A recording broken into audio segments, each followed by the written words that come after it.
Well, good morning, everybody, and welcome to today's session. We are talking about executive decision making under pressure, which sometimes that happens.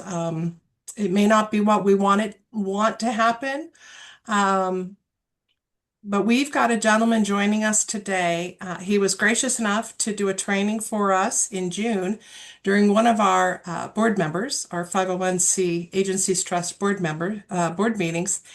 And Chris is joining us today to share what he shared with us. And so I'm going to have Chris introduce himself. Oh, by the way, I am Sonia Llewellyn, the National Director here of the HR Services Program at 501c Services. So um, I am pleased to present Christopher. Christopher, take it away. Oh my gosh, thank you so much and welcome everyone. All I think anyone needs to know about me. I did work in a management capacity primarily in three different companies, Prudential, Sprint, and a bank called Bay Bank, which, like a lot of banks, is part of Bank of America now.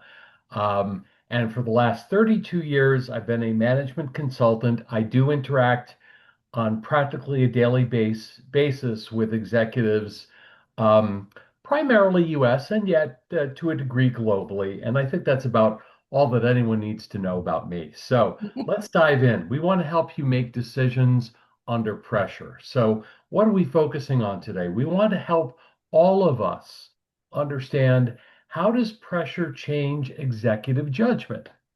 How can we spot decision traps before they quietly shape the outcome? So we'll talk about, what those decision traps are, and how we can hopefully get a grip on them before we make these decisions.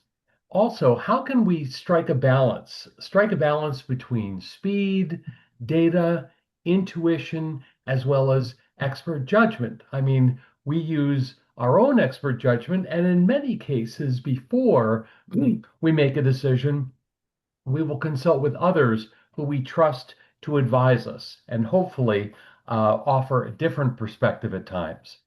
We'll also address today how we can use some simple frameworks for some of the high stakes nonprofit decisions that we need to make, and also how we can communicate decisions in ways that preserve trust as well as accountability.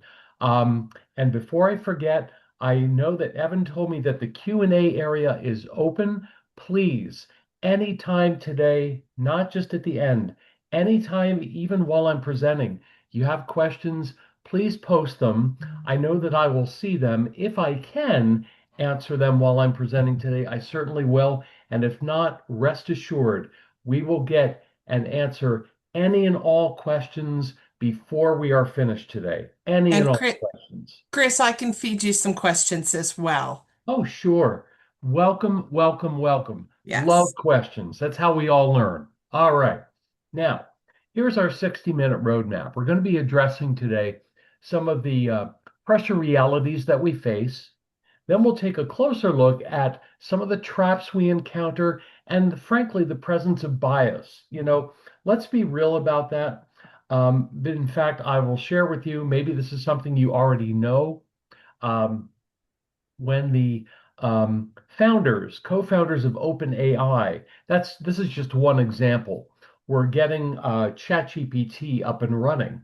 Well, there were basically two projects. There was one where a number of them were basically each assigned a topic. We're talking about 600 to 700 software engineers, each of them assigned a topic and told, okay, just access all information you can about your assigned topic and upload everything you discover into ChatGPT. That said, though, the second project that was a part of developing ChatGPT had a group of about 200 to 300 software engineers, and these engineers were told, okay, you are to use coding to teach ChatGPT how we humans communicate. Well, how do we communicate?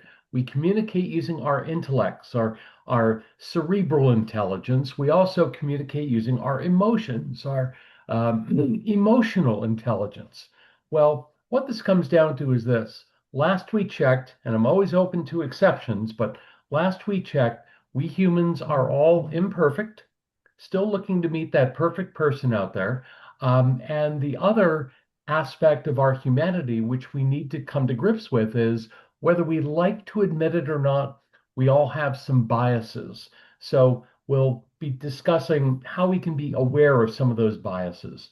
Then we're going to address some challenges you are likely experiencing. And again, Sonia is going to help me, and I'm going to look to any questions that you have, including any challenges that you are experiencing that maybe we haven't identified that hopefully I can address for you during today's presentation.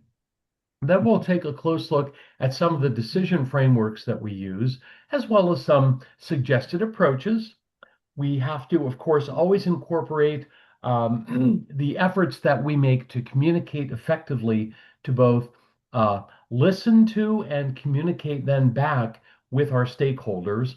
And finally, we're going to address today after action learning. And you will hear me say this several times today. Please, please, please, as and when you are taking notes, however you're doing that, text messages to yourself, recording, whatever you're doing, please, please, please, for your own sake, take away some action steps that you're going to be implementing. Because when you implement an action plan as a result of your being here, you are maximizing your return on investment of the valuable time that you are investing today.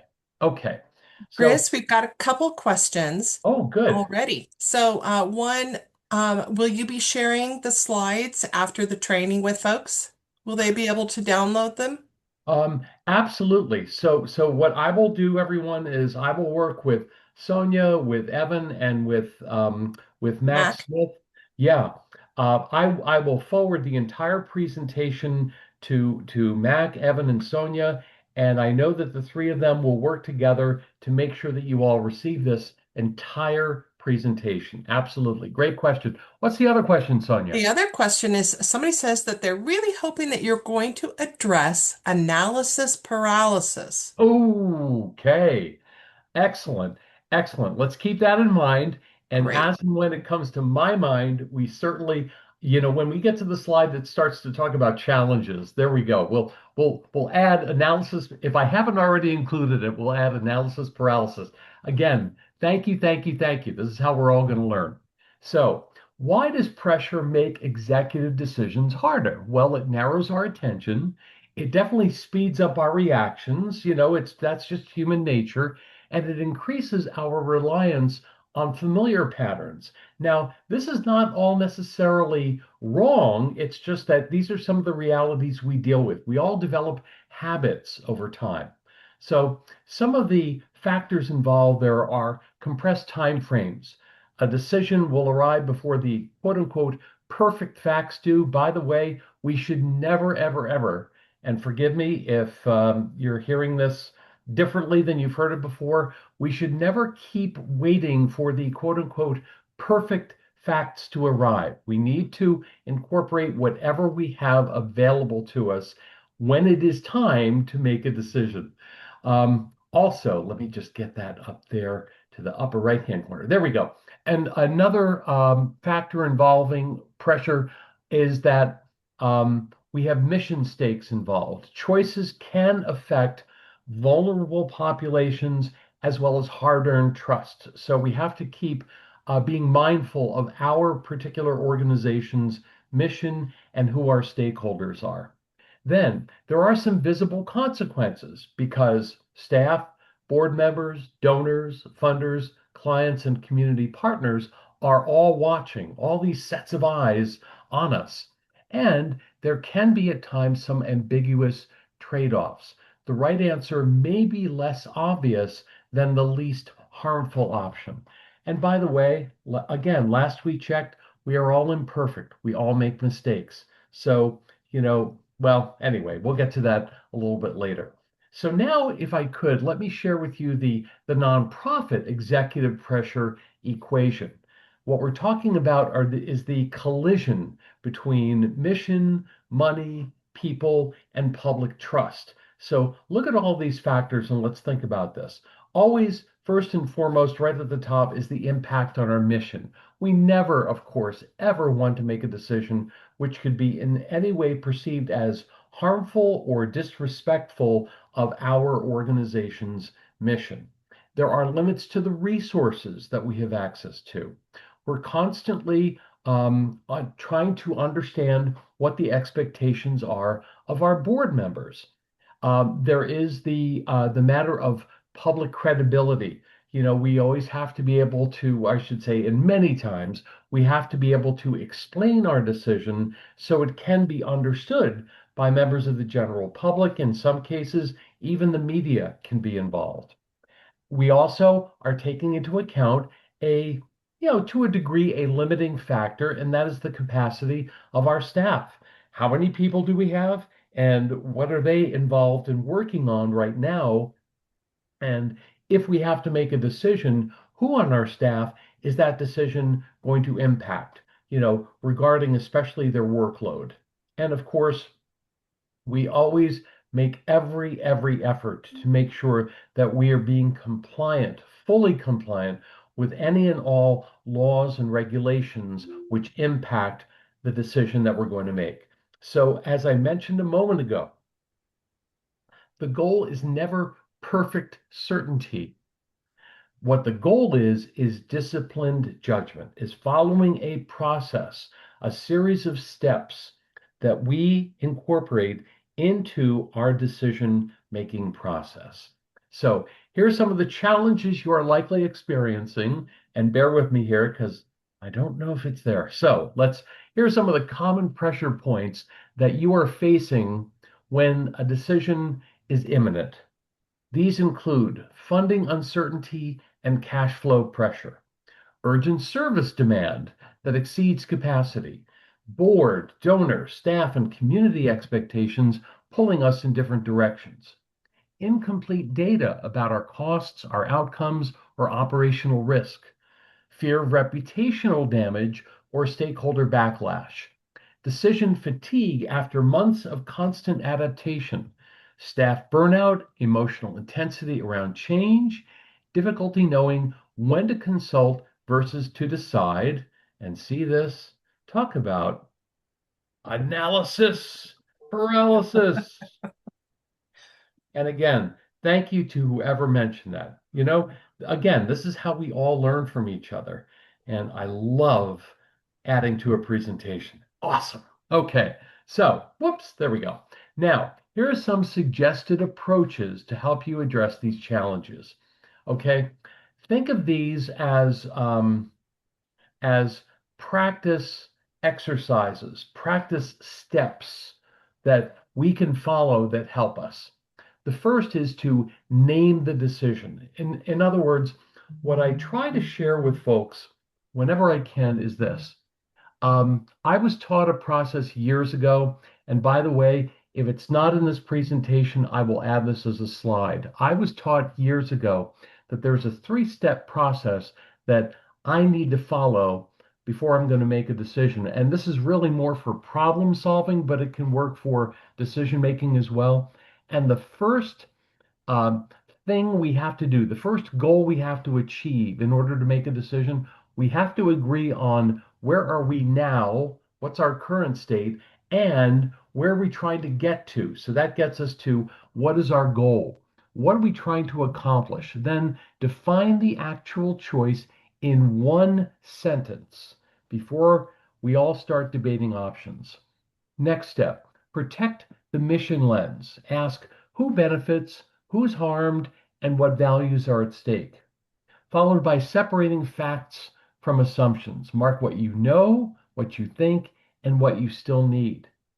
Then we need to set a decision deadline. We need to avoid endless analysis paralysis when delay has its own cost. And by the way, if or where possible, once you know by when you need to make a decision, if there are any milestones you can identify between today and when you have to make that decision, those are always helpful because you can measure your progress.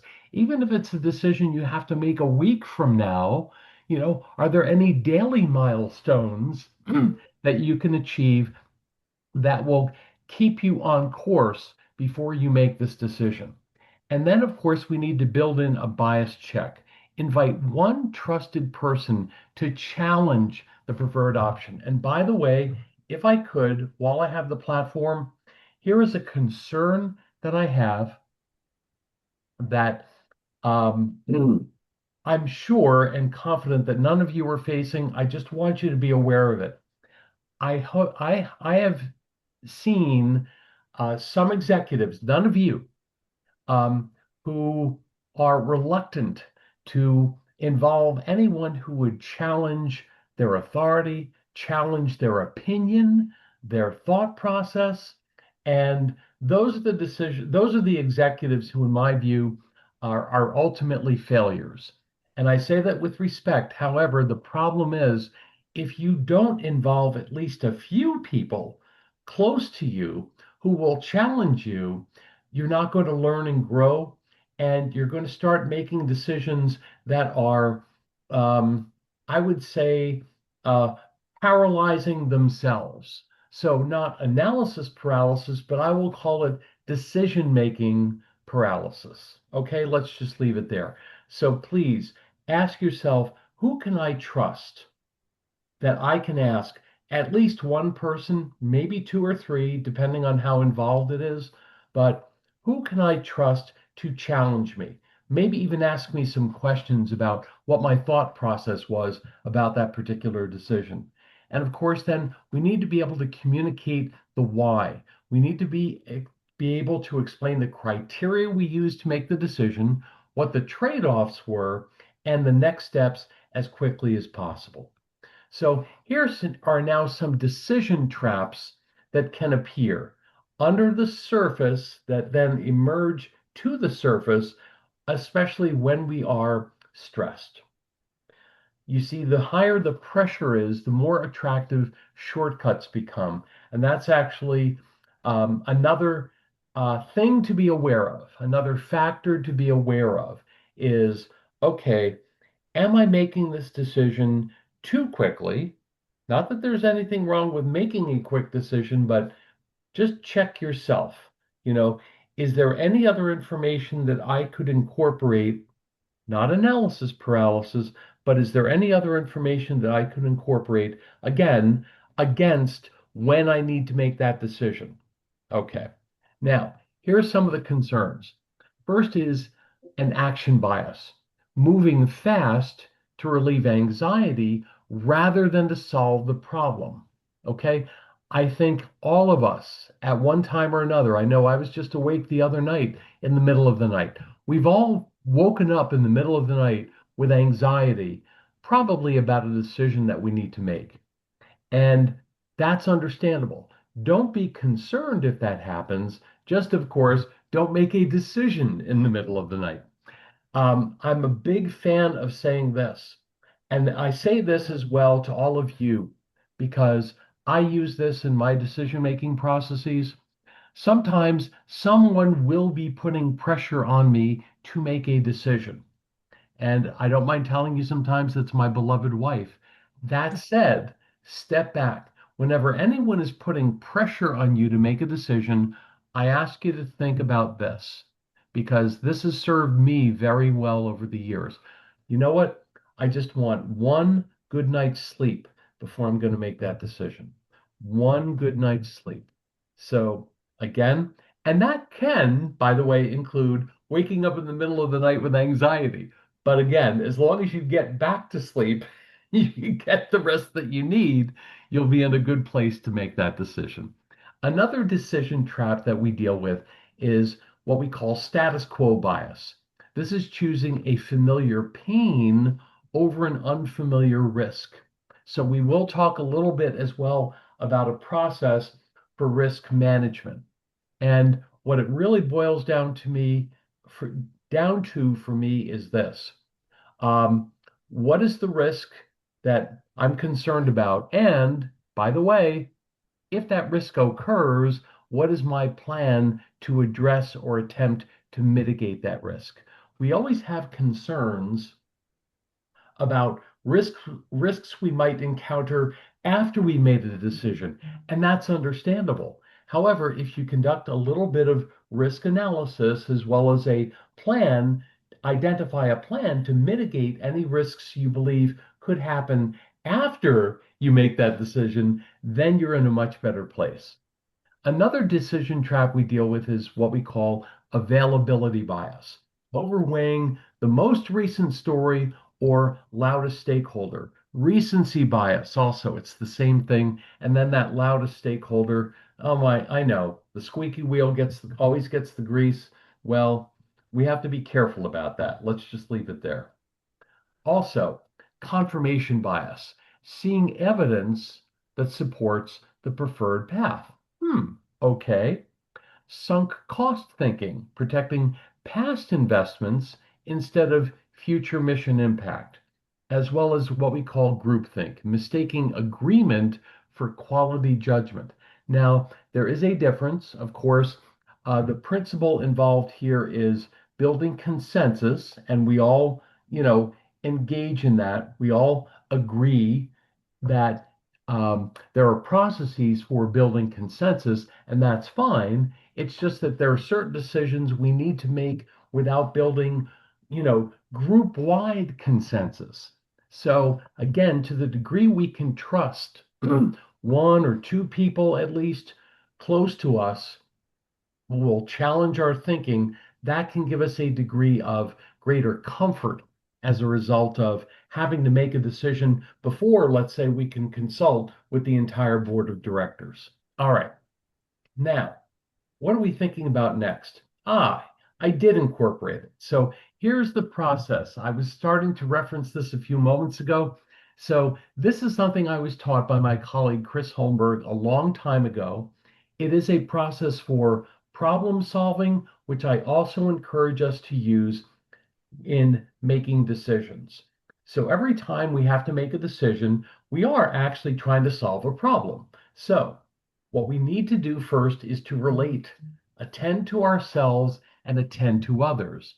Ask others questions so we can understand their perspectives, and then give others a chance to understand our perspective. And of course, we have to respond to each other, because two goals the first goal, I should say, that we need to reach in order to make an effective decision, we need to reach agreement on two ideas. The first is our current state. We need to agree with others, where are we right now? We also need to agree with others, where are we trying to get to? What is our goal here? What are we trying to accomplish? What is our desired outcome? And so once we agree on both our current state as well as our desired outcome, step two is to strategize and to brainstorm. So often when we brainstorm, we'll generate a list of multiple possible approaches that we could try to make our decision and solve our problem.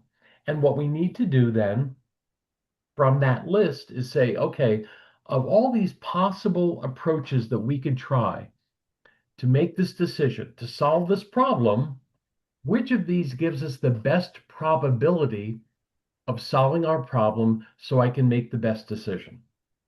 And so once we've done that, and I'm seeing something in the chat area, so there we go. So I want to check here. Oh, okay, great. Um, good. Yes, yes, absolutely. Thank you, Sonia. You're Um, welcome. Yes, if anyone, I'm going to echo that. If anyone wants to share a decision that needs to be made or was made, again, please, all questions, along with the person asking the question, that's all confidential. All confidential. Excellent. Thank you, Sonia. Okay, so here we are. We're strategizing, we're brainstorming.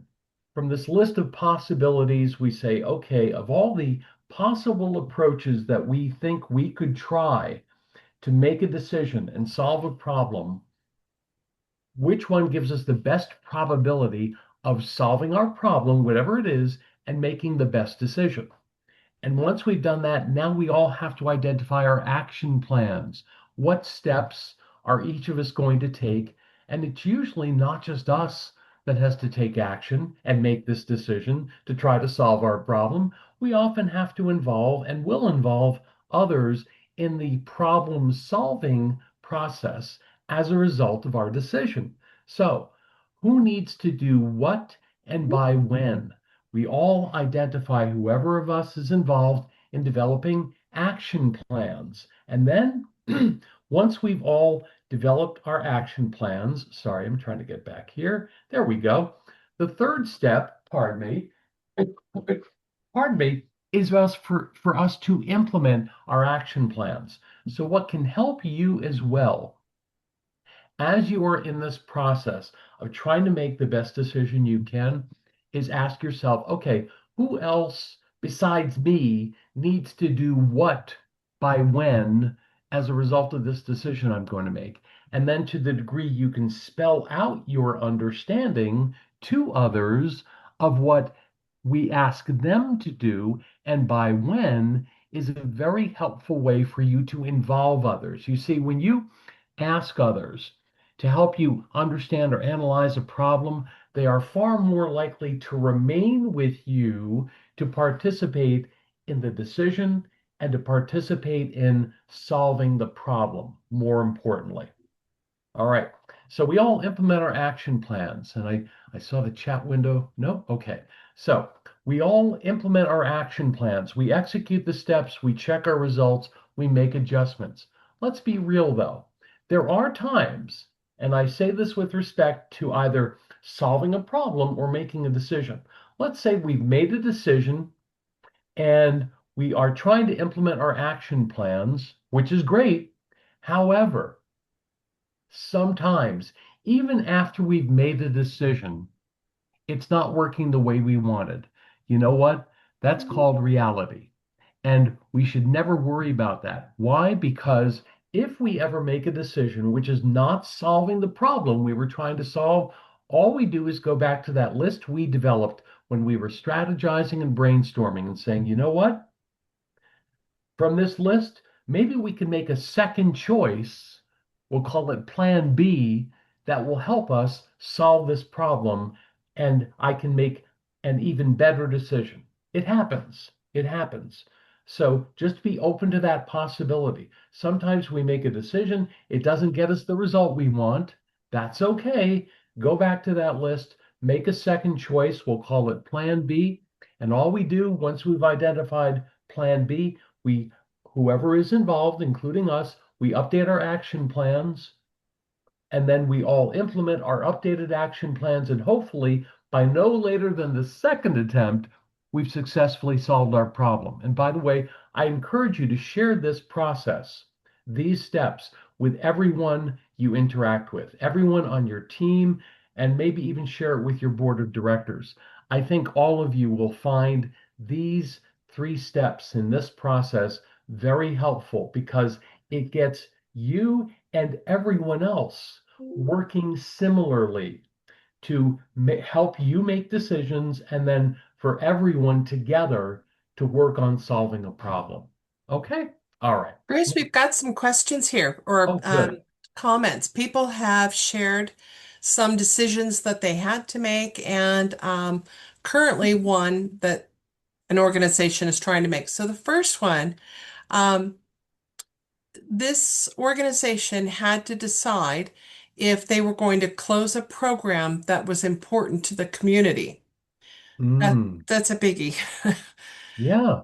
And then another is deciding whether to continue with a current PEO or manage payroll in-house.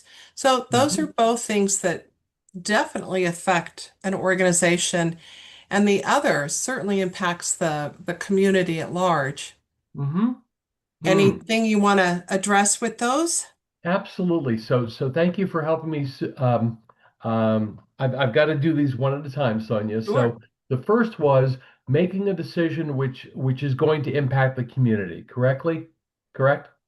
Yeah, yes. Yes. I think they already we had to decide. I think it says we had to decide. Okay. Okay. So I'm just going to speculate here because obviously, we're keeping this broad-based, and yet that said, many of us have had to make a decision within a nonprofit that could and would have an impact on our community. So what are we concerned about now? We're certainly concerned about community response. There are going to be people complaining, and frankly, in many cases, quite legitimately. So what I think we want to do and need to do in that situation, even after we've made a decision that is impacting our community, is to just remind our community we are open to your feedback. We want to hear from you. Um, and that includes, any concerns that you have. We have tried our best before we made this decision to incorporate your thoughts, your needs, your worries, your concerns. And that said, even though we've already made this decision, we want to remain open to your feedback. I believe that's one of the most important um, decisions we executives can make, even after we've made a decision that, is going to have some impact on our community that might not always be welcome. So those are a few Absolutely. thoughts I have on that one. Sonia, what is, Absolutely. And I was just going to say that, you had, when you're making the decision, that know the reasons why and then be able to articulate those to the community, right? yes, yes. Okay. And And Sonia, thank you. The next one was again. is deciding, and we have another one too, deciding whether to continue with a current PEO, so an Mm, outside vendor to do their payroll and manage HR, I would assume, yes, yes. or bring it all in-house. Mm. Okay. Again, another issue that many of us have dealt with. So I think what we're doing there is, and please, Sonia, please re-guide me if I'm going off track here. I think what we're doing on that decision, obviously part of it is a financial decision. Also, though, what are the criteria that we used to select the vendor that we're working in? And of course, how much are we paying them for this service versus if we did it in-house, you know, how much would we be saving, presumably? Also, though, what are the trade-offs? And so I think we need to ask not just staff, but I think we might consult with our board on that one as well. And let them know we are considering doing this. I'm guessing and I could be wrong. I'm guessing this is to try to maybe bring down costs, and that's obviously an important criteria. And maybe just ask our board in that case what thoughts they have, what considerations that they believe we should be incorporating, what criteria do they believe we should be using above and beyond saving cost. Does that make sense, Sonia? Absolutely. Do we have time for another? Pardon me. Absolutely. Yes. Okay. So, this one is for 2 years. I have tried to be collaborative and empower my team, Mm. but I feel we are not moving the needle.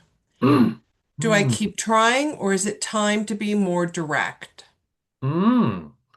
Well, of course, forgive me, but we're all aware of one of the definitions of insanity is trying the Right? same thing over and over again and expecting different results. So, first of all, whoever this is, I give you a great deal of credit for trying to take a collaborative approach for the better part of 2 years.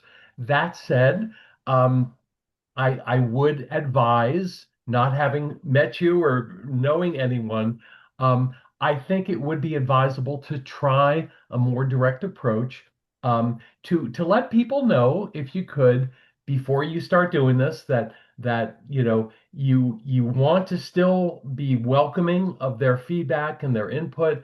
That said, there are decisions you need to make. Well, you need to make, I don't know if differently is the right word, but you want to try a different approach and articulate to people what your concern is. Your concern, if I heard the message from Sonia correctly, is that things are not moving. And that is a form, let's be honest, that's a form of analysis paralysis. However, I commend you for trying that approach. Yeah, I think it is time now to try to be more direct. Yes. I Mhm. would concur with that for Mm. sure. Okay. Thank you. Keep those questions coming. Like I said, we are not going to say at at the top of the hour, okay, that's it, gotta go. No, Right. I'm here to answer all questions. All right, let's take a few other thoughts into consideration here. We are always trying to balance speed versus accuracy. We need to ask how reversible the decision is and how costly a delay will be. So, some thoughts. It's recommended that we move faster when the decision is reversible, when a delay would increase harm or cost, when the range of acceptable outcomes is wide, and or you can monitor and adjust quickly. That said, recommendations here are to slow down when the decision is hard to reverse, when legal, safety, or ethical risk is high, when the decision affects trust or reputation, and or when affected stakeholders have not been heard. Okay? So again, we're just trying to balance speed versus accuracy here. Now, here is what we call the three bucket information triage. This is a relatively simplified way to make sure that um, incomplete information does not become chaotic information. So, know the facts as best as you can. What do we know that has been verified, and what source supports it? Is it not just, someone's opinion or, again, focus on what we know, verification, and who or what is or are the sources. Then, critical assumptions. What must be true for our preferred option to work? These are helpful questions. And one other important question to ask is this: the unknowns that matter. What would change this decision if we learned it? So, all I'm saying here is don't wait for every unknown to become known. Identify the few unknowns that you can that would actually change the choice. Known facts, critical assumptions, and unknowns that matter. All right. Now, here is what we can do to make better and better decisions. I know you're all making a series of very, very good and excellent decisions. We're just trying to reinforce and support what you're already doing and maybe adding a little bit to it, just a little bit. We don't want to add too much. So the strongest decisions use data, intuition, and expert judgment, each in the right role. Data. Data shows patterns, baselines, trends, and constraints. Intuition signals experience, values, and pattern recognition. And I'm going to come back to that in just a moment. And then expert judgment. Expert judgment clarifies risks, dependencies, and blind spots. So between data and intuition, here's just one other thought. And this has helped me make some important decisions from time to time. Data. What do I think about this? And intuition. What, if any, gut feeling do I have about something? So, all I will say about gut feelings is this: gut feelings are important to acknowledge, and then, once you do have a gut feeling about something, please weigh what your gut feeling is against what you are thinking and do your best to find the common ground between what you are thinking and what or how you are feeling. That has helped me many times to, if you will, incorporate both data and intuition. So here's an important executive question to ask yourself: what does each input, data, intuition, and expert judgment, tell us? And are there any ways or any wheres that any of this data, intuition, or expert judgment might mislead us? Okay? You're trying to balance both. All right. So, We've got a couple more oh, questions. oh, good. Fire Okay, away. so these are along the same lines. Mhm. The first is that they would love to hear more about application of the strategies and thoughts that have been shared in regards to a reduction in force, making that Hmm. decision. Oh boy. How would you weigh the more immediate cash flow impact versus the longer term culture and or unintended loss or fallout a Yeah. valued staff. Other recommended strategies to consider when making this decision. Mm. And Wow. then along the same lines, just to Okay. add to it, would be, and what advice could you give about how they can move past decision paralysis when it comes to making those, reduction in force Mm-hmm. decisions, layoffs, Yeah. knowing that it will affect employee morale, possibly corrupt trust, and Yep. could possibly bring a lot of volunteer questions. Yes. Oh boy. Okay. Yep. We're all dealing with that, aren't we? Yeah. Okay. So, reduction in force, probably, if not definitely, one of the more, if not the most difficult decision we ever have to make. Um, so, um, to whatever degree you can, and I know this is not always easy, as and when you may be becoming aware of some issues around your finances that could and then um, necessitate you're having to let one or more persons go, to the degree you can, share your concern with your staff. Be open and honest with your staff. You don't want to put fear into them. That said, though, to the degree you can give them any information, um, is always a very, very helpful way to go. So, I know that's not always easy, and I could suggest that that's not always possible to again, to whatever degree you can before you're going to have to make this very painful decision, just inform staff, hey, you know what? I just came out of a budget meeting and we're very concerned. It looks like, revenues are down, whatever percentage it is, um, because at least this way you're keeping your people informed and saying, we've got to find a way to turn around our revenue needs, or else, I may have to make some very difficult decisions. That's how I would try to communicate it to my staff, okay, before I have to make that decision. Now, it's come time. And let's say, let's say you've been told by your board, okay, I'll just simplify it. You have to lay one or two people off, and I hope it's not more, but maybe it is. So let's say you've been told by your board you now have to let two people go. Our first question to them is going to be, who should it be and why, and what criteria are you expecting me to use in making this difficult decision? Now, some will say it's as simple as a math problem. I mean, if you have to cut $100,000 in your budget, hey, you have two people who each make 50 grand, and there you go, and of course, it's never, ever about that. The other factor I would take into account here, above and beyond how much, labor cost do we have to, get rid of, is okay, what are the uh, positives within this that we can incorporate? In other words, are we able to provide either of these, or let's say both of these people, with any kind of you know, a payout over, X number of months above and beyond whatever they would be getting from unemployment? And please, ask your board, please, let's say this is you that I have to let go.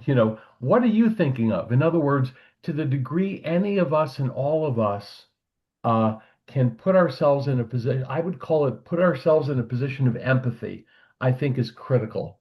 How would you feel if someone was telling you you're out?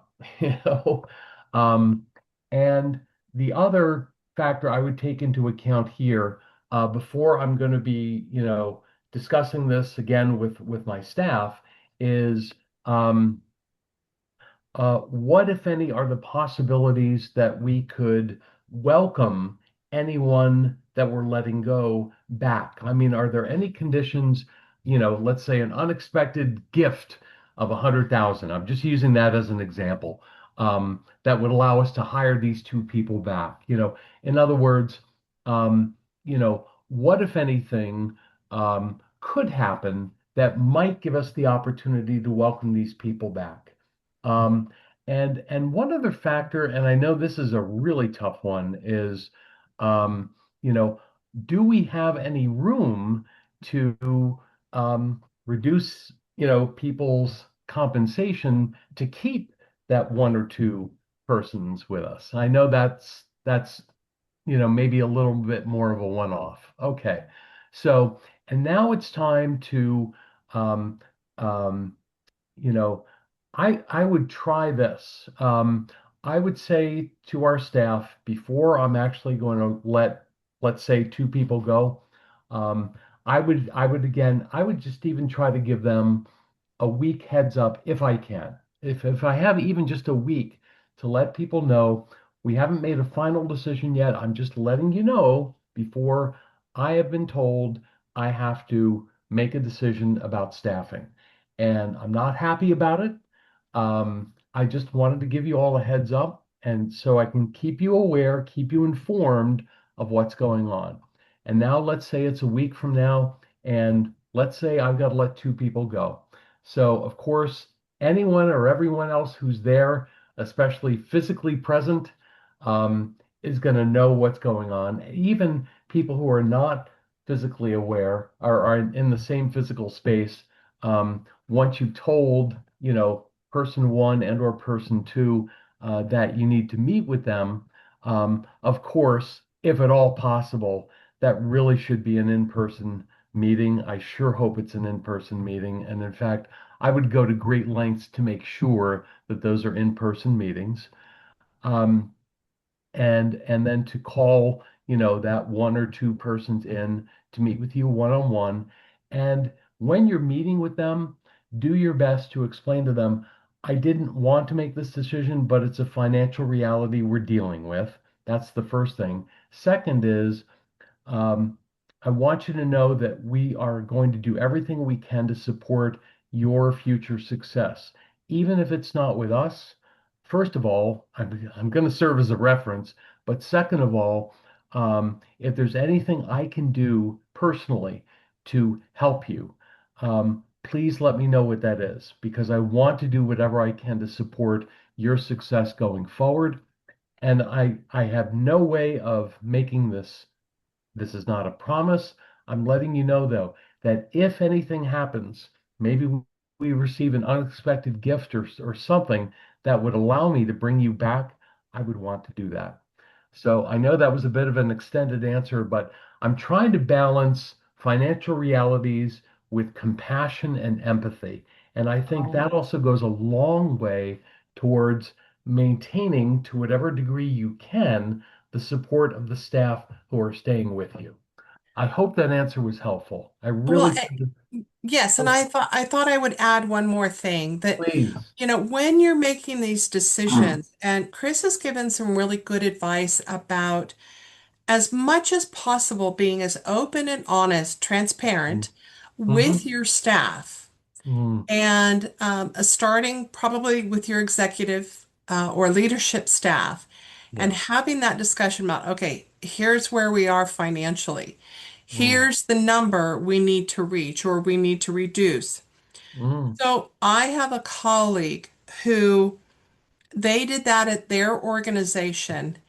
And rather than saying, okay, in order to reach this number, to make this reduction, we would need to possibly lay off three people.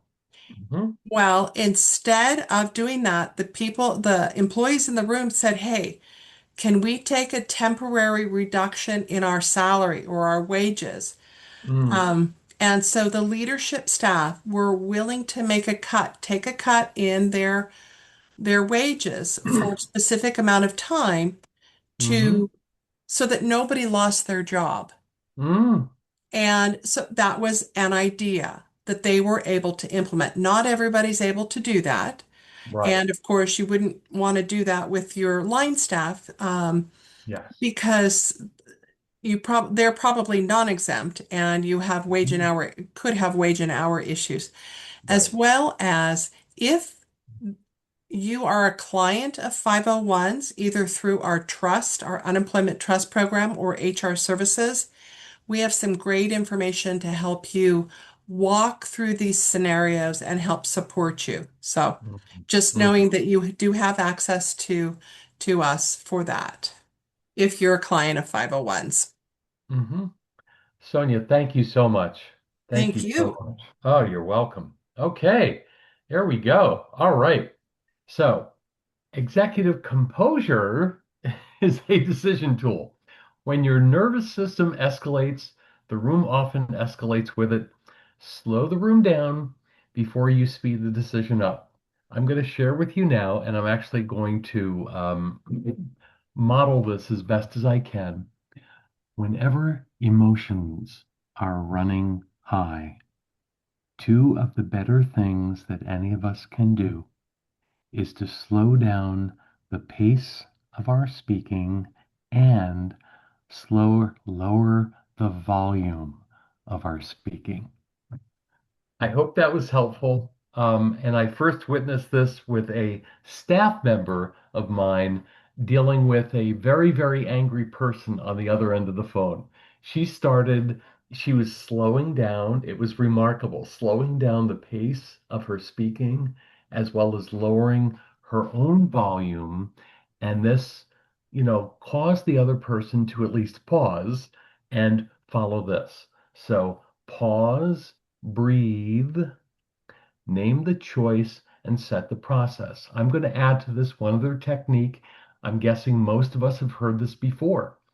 Sometimes when stress is super high, one of the best things we can do is to remove ourselves physically from whatever environment is causing us stress. So for me, for just a moment, that would be maybe my laptop.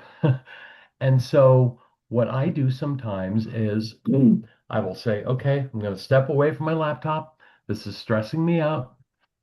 And I'm going to go get a drink of water. And then I'm just going to go for a short walk, maybe just around the block. It's going to take me maybe all of 5 to 10 minutes. And you know something? In many cases, when you physically remove yourself from an environment which is causing you stress, even for 5 to 10 minutes, you will come back refreshed. Maybe a glass of water, breathe a bit, and maybe just step out and get a little bit of fresh air, come back refreshed. Okay? All right. Now, here's a framework that we can follow for dealing with pressure. It's called OODA, which is short for observe, orient, decide, and then act. And repeat this as conditions change. First, observe. What is happening now? Next, orient. What does whatever happening now mean for our mission, for our people, for our money, and or for trust? Back to what Sonia said a moment ago, transparency is essential for supporting trust. Then decide what is the next best move, and then act. Who does what by when? What do any of us, each of us need to do, and by when in order to make this happen? Use this process when conditions are moving fast, and a single decision is not going to solve the situation. Here's another framework to give you some clarity around decision roles. Under pressure, confusion about who decides can become the biggest risk. So, here are the steps. First, recommend. Who frames options? Input. Who must be consulted? Decide. Who owns the call? Execute. Who implements? And inform. Who needs the message? I have found this process also very, very helpful in not just making a decision, but then again, following up, executing, and informing. Very important. So here's a pressure test. Is this a consultation moment where I need to check with some others? Is this a decision moment? Or is this an implementation moment? These are three different steps along the process.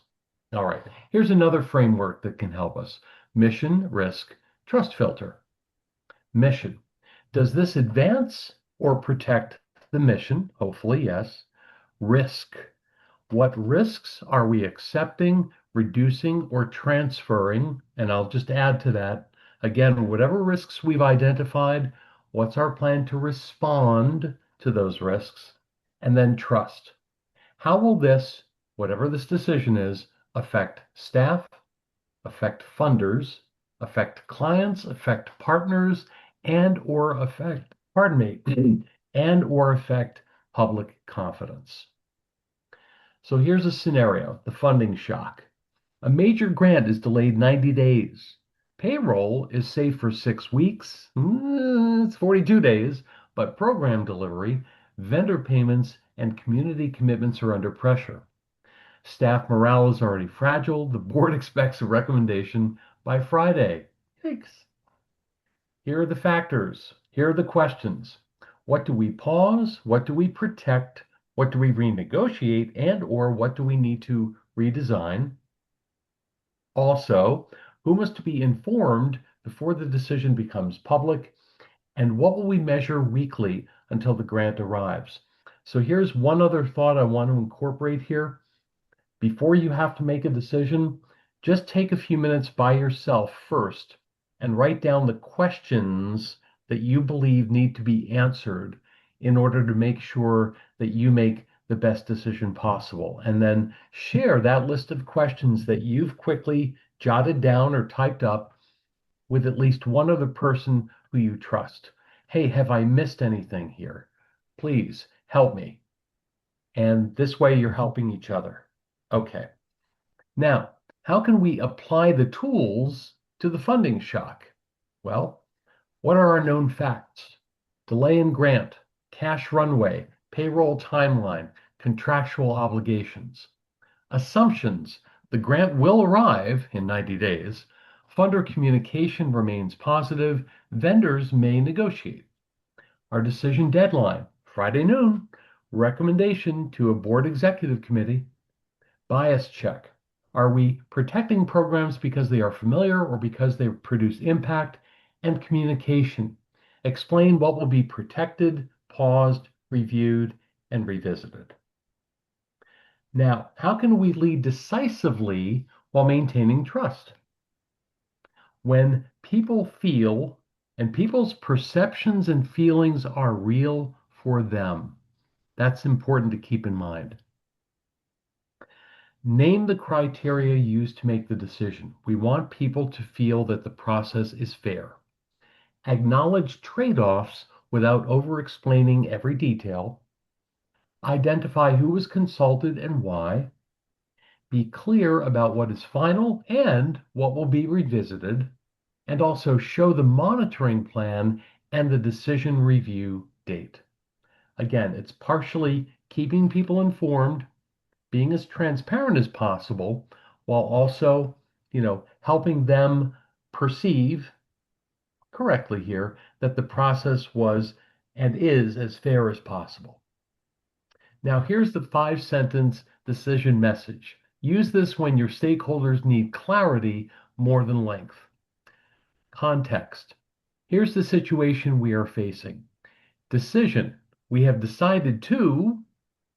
Rationale. The criteria we used were impact. This means, and then next steps. We will monitor, communicate, and revisit. And it's also important to keep in mind that defensible decisions have a record. Capture before you decide your decision statement, the options you considered, what decision criteria you used, what were the key facts and assumptions that you reviewed and considered, and who did you consult? And then after you've decided, what are the owner and execution steps? What are the risks you need to monitor and plan to respond to? What's your communication plan? What method or methods of communication are you using? And when is the next board meeting? When is your next executive committee meeting? When is your next meeting with staff? I always like to keep those in mind. What is your review date? And what, if any, factors would trigger reconsidering the decision that you've made? Now, after you've made a decision, You want to evaluate it without engaging in 2020 hindsight. Ask yourself, not did it work? Ask yourself, was the decision process that we used sound given what we knew then? Things happen after you make a decision that, okay, might cause you to reconsider or that don't allow you the opportunity to reconsider. So, if you want to evaluate your process, here are some questions that will help you. What did we know at the time? Which assumptions proved true or false? What early signals did we miss or correctly interpret? Where did pressure improve or degrade our process? And what should we change in our next high stakes decision? So this is another form of what we do on project teams when we conduct lessons learned meetings. What did we do well and or what might we do differently the next time? Always be open to learning and you'll be in a great place. And by the way, I also recommend sharing that openness with your staff. We're always open to learning. And as long as we are, that also helps to reinforce and support trust. Okay, so here's the executive pressure checklist. Can we state the decision in one sentence? Do we know the deadline and the cost of delay? Have we separated facts, assumptions, and unknowns? Have we checked the mission, risk, and trust implications? Have we named the decision owner and execution owner? Have we prepared the 5 sentence message? And have we set a review date or trigger? What we're trying to do is to build a decision ready culture. Practice Chris, it. I'm Yep, going to interrupt real quickly. We are slightly past our timing, but yep. I do want Christopher to continue. If you need to leave, we understand. We will send out a recording of the webinar and along with the slide deck. So please continue, Christopher. And for those of you who need to exit, we understand. And thank you so much for joining us. Thank you, everyone. All right, charge. So it's all good. To build a decision ready culture, here are some thoughts. Practice it in advance. Use tabletop exercises for funding, staffing, cyber, reputational, and safety scenarios. Clarify your thresholds. Define which decisions require consulting with the board, which decisions require legal review, and which decisions require executive authority. Then normalize the challenge. Reward respectful dissent. Pardon me. Reward respectful dissent before you commit and debrief routinely. Make after action reviews a leadership habit, not a blame ritual. Not a blame ritual ever. Okay. Pardon me We one have a sec. quick question. Please. What's a tabletop exercise? Mm, okay. Sorry. Thank you. Great question. Sorry. Um, tabletop exercise is basically a meeting. That said, though, Um, let's see. I can think of at least one that I use for funding, staffing. So it's okay. Um, well, tabletop exercise that I like to use. The concept is bringing people together and letting them know what the decision is. Follow that process, the relating, strategizing, implementing process that I shared with you before. And that said, there's one other interaction. So what I'm going to do is I'm going to add this to the end of the presentation today before I send it to Mac and Sonia and our colleagues at 501c3. In short, getting people involved in discussing. In other words, um, so 2 questions I like to ask people in a tabletop exercise. The first one is, what would you say we all have in common? Because that gets people talking and thinking about what unites us And also, just to mix it up a little bit, does anyone have a work or a life experience that you think is unique to you? We'd love to hear about it. It's an icebreaker exercise that I often use for these sorts of conversations. It's a way for people to get to know each other a little bit better, to break the ice, and then to say, okay, now we need to engage in conversation. So I will add that exercise as well. And I'm going to spend a few minutes later today. So I'll thank our colleagues at 501(c)(3) for some patience. I want to try to add in a few examples, a few specific examples of tabletop exercises that you can use. All right? Great. Great. That's Okay. awesome. Oh man. Boy, I'm loving these questions. This is awesome. Okay. Now, pardon me. How can we align our board, especially when we are under pressure? Here are some suggestions. When decision rights are explicit before a crisis happens. So we want to define management decision versus board decision in advance, create rapid consultation pathways for urgent matters. In short, most matters are important. Are there any matters which are both important and urgent?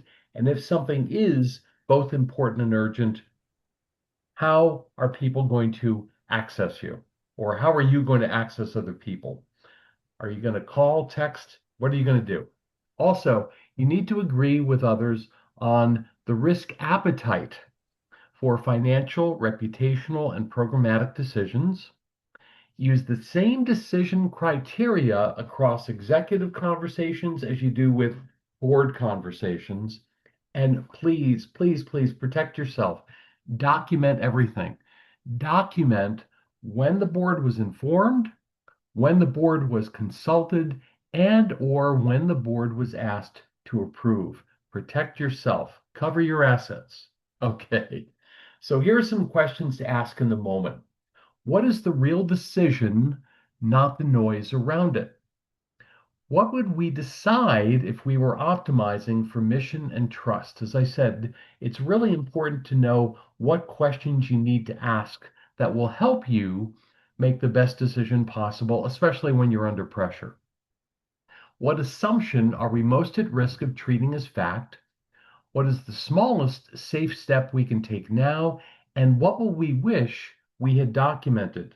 Hopefully, you never have to ask that question because you've documented everything. As we all know, if it isn't documented, it didn't happen. So please protect yourselves. Okay, now, here are the takeaways. And again, I thank you all for appreciating that we've gone a bit beyond our scheduled time. This is what I'm hoping each and every one of you takes away. Choose one improvement to apply in the next 30 days. You want to choose more than one, go for it. Here are 4 suggested guidelines. What is one pressure trigger that you are going to work on managing better? What is one decision framework you're going to use? What is one stakeholder message you will improve? What is one decision habit you will build with your team? Now, some of you, God bless you, ambitious, hardworking. You want to try one of each. And if you do, what I recommend is take one of each of these on a week. One a week, make it manageable, and then in 4 weeks, you can actually implement 4 action steps as a result of your being here with us today. All right? So here are the key takeaways. Pressure changes judgment. So you need a process before emotion takes over. Don't allow emotion to take over. Use a process so that does not happen. Also, the right decision is often the most defensible decision, not the most comfortable one. So, one way you can help yourself is to challenge yourself. And again, have at least one person close who will challenge you, who will ask you those questions that maybe some of your doubters, some of your doubters might be asking after you've made the decision. You have to be able to defend it. Also, We who work in nonprofit, we who lead a nonprofit, we must weigh mission, risk, trust, money, and people together. Also, speed improves when our roles, our criteria, and our communication are clear, and every major decision should create learning for the next decision. Okay, so do what you can to decide with clarity, lead with trust, learn without blame. As you can see here, bottom left, if you'd like to receive our weekly management tips e-newsletter, there's my email address. Just send me an email and we'll send it to you. Now I need to turn things back to Sonia. Sonia, do we have some more questions? Let's see. There was a question, Mhm. and this was along the lines of, are you aware of any tools that are available for when you, let's see, I wrote some notes because it disappeared. A Sure. tool for when you need to bring in the board and or need legal guidance. Are Ah, you aware of how, things that you could type in or a tool that would help guide on when you need to bring in basically the big guns? okay. Versus, bear with me here, legal guidance. Okay. So here's what I'm going to do. I'm appreciating the homework assignments because this is going to help me. I mean this. This is going to help me help all of you. So another add-on, and I have to write this down. I send myself a text message. That's how I make sure I do it. So Awesome. add icebreaker exercise. Sorry, I'm almost there. Oh, I'm a, this is great. I'm a slow typist. Exercise. Oh, and tabletop exercises. Okay, exercises. Okay, so here's what I have so far that we're going to add to the presentation. These might be additional files, but I know that Mac and Sonia and everyone will get them to you. Tools to bring in, help you make that decision. Is this a decision I need to consult with the board about? And or do I need to consult with a legal advisor? Yes.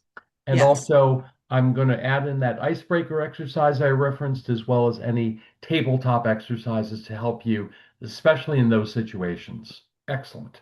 And there was one more question, and Judy, I'm a little unclear if the e-newsletter, you talking about, Chris, did you mention a newsletter?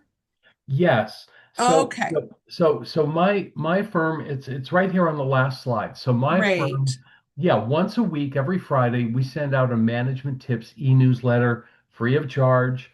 Glad to share it with you. Just send me an email. That's C Devaney. I'll read it for you. C Devaney at ppiw.com. In other words, C as in Chris, D as in David, E as in Edward, V as in Victor, A as in Apple, N as in Nancy, Y as in yellow. C. Devaney at PPIW, that's like Peter Igloo William.com. If you just send me an email, Chris, send me the management tips e-newsletter, we'll add you, and this Friday you'll get your first issue. And she was asking if they can share it with Oh, others yes. or if it's Oh my only gosh, for yes. those registered. Okay, Yes. Oh, great. yes. Please share it with Awesome. others as much as you want. Please. Yes. Yay. Thank you. Okay, you're welcome. Wow. This is awesome. Do you want to take a second and talk about your organization, Pinnacle? Oh gosh. Okay, yes, and I'll be very brief, I promise. I know I mentioned my corporate experience. However, I started getting really involved with nonprofits almost 30 years ago. In short, I don't know if they were the first. I think they were big brothers and big sisters. And ironically, they asked me if I could help them with their staff, teach them better customer service, which was Oh, kind of a nice. mind blower. But in short, I've also served on the boards of several nonprofits, and then I found that as I participated as a board member, I was being asked to facilitate, like strategic planning meetings, et cetera. So I don't want to get into a long commercial about the nonprofits that I've dealt with. However, nonprofits are very near and dear to my heart. I've worked with some churches. I've worked with some professional and trade associations that are nonprofit. I've worked with, um, oh, I know, a number of animal rescue groups that's very near and dear to me. Um, and there are some others you've heard of. Again, this isn't about a commercial, but let's just say that your success is very important. I know I'm going to mention one more. It's the Community Foundation of Greater New Haven, which actually is a conglomeration of nonprofit executives and leaders. And I'm privileged that I work with Jackie Downing with that organization. Um, and I've worked with a number of the members of that particular association. I'm very pleased about that because you all do very, very important work. The clients you serve, your mission, so important. And whatever you do, whoever you serve, you are improving the quality of people's lives. Please rest assured in that. Whatever it is you do, whatever your nonprofit's mission is, uh, you are improving the quality of the clients you serve, the quality of life of the clients that you serve. So blessings to all of you for all that you do. Okay, enough about me. Back to Sonia. Thank you so much for sharing your expertise, taking questions, providing some guidance, and for taking homework home and then sharing all that with us within the week or two. So we Yeah, really appreciate that. And everybody that attended, you will receive a copy of the slides. You're going to receive the recording. If you're looking for SHRM or HRCI credits, those numbers will be included in the email. So thank you everybody for participating, for asking questions, and making this a robust webinar. So thank you so much. And Christopher, thank you so much. We my appreciate pleasure. it. My pleasure. Thank you so much, everyone, for participating today. Blessings to you all. Blessings. Absolutely. Take care, all.